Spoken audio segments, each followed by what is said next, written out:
¿Cree usted que nos enfrentamos a una crisis de identidad de la religión católica vinculada al ecumenismo y al diálogo interreligioso? El esfuerzo ecuménico es necesario, pero a veces se ha practicado con excesiva precipitación, olvidando que ratificar las cuestiones intangibles del dogma supone prestar un servicio al interlocutor. El arraigo del indiferentismo respecto a las confesiones cristianas nace de una visión errónea de la verdadera naturaleza del ecumenismo. El deseo de una relación más fraterna, menos hostil y menos tensa entre los cristianos es algo bueno y loable, pero no deberíamos reducir el ecumenismo a eso.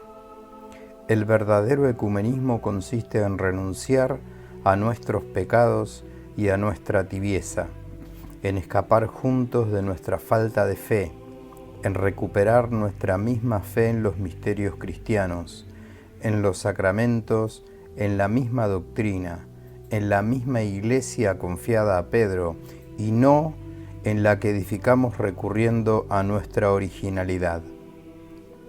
El verdadero ecumenismo consiste en dejarse guiar por la sola y única luz del Evangelio, con sus exigencias morales.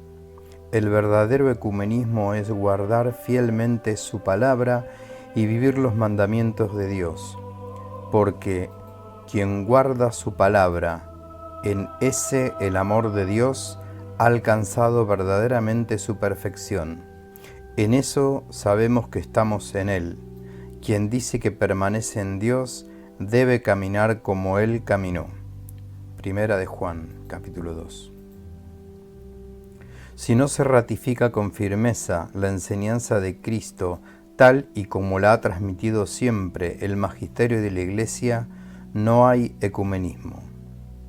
Quien no recuerda las palabras de Pablo VI durante la audiencia general del 28 de agosto de 1974, cuando no tuvo reparos en decir: ¿qué ecumenismo podemos construir así?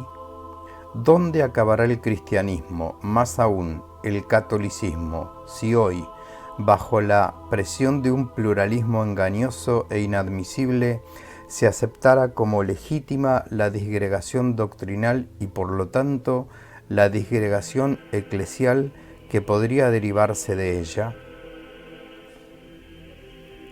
Me sorprende el irenismo que mostramos frente a las confesiones cristianas no católicas.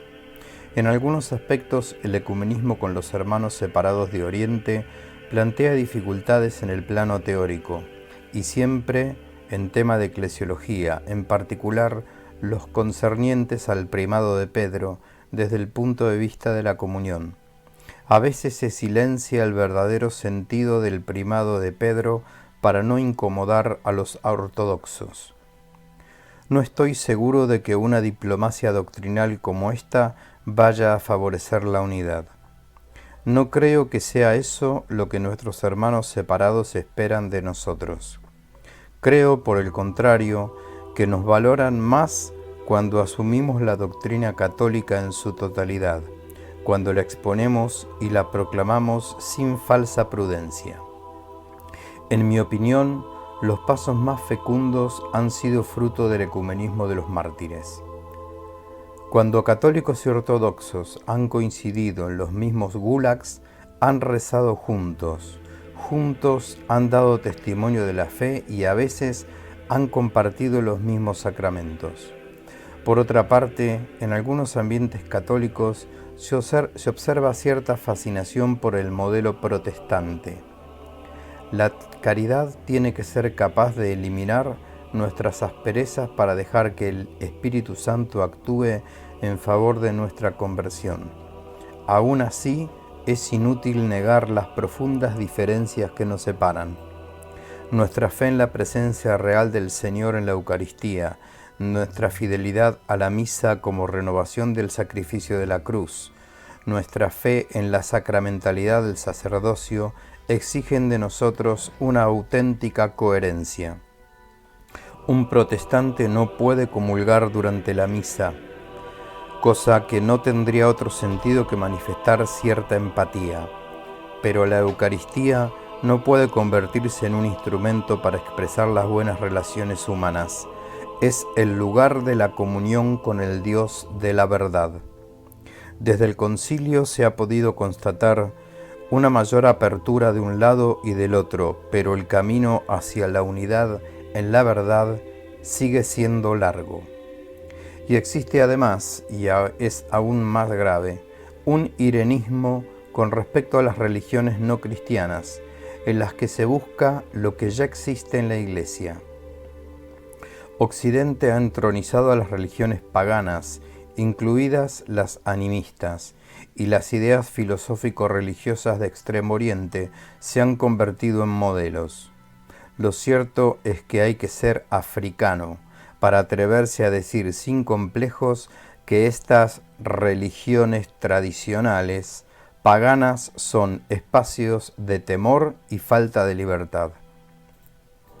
Por desgracia, los medios extraordinarios de salvación, pienso sobre todo en el bautismo de deseo implícito que se da en algunos no cristianos, se ha convertido en medio ordinario. No cabe duda de que hay paganos cuyas almas son sinceras y que viven con recta conciencia, pero son almas a las que urge llevar la plenitud de la salvación.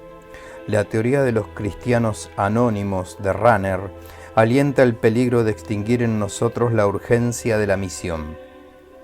Conservamos en nosotros la inquietud por la salvación que invadía a un santo dominico y lo llevaba a pasar noches en oración mientras se le oía gemir. ¿Qué va a hacer de las almas de los pobres pecadores?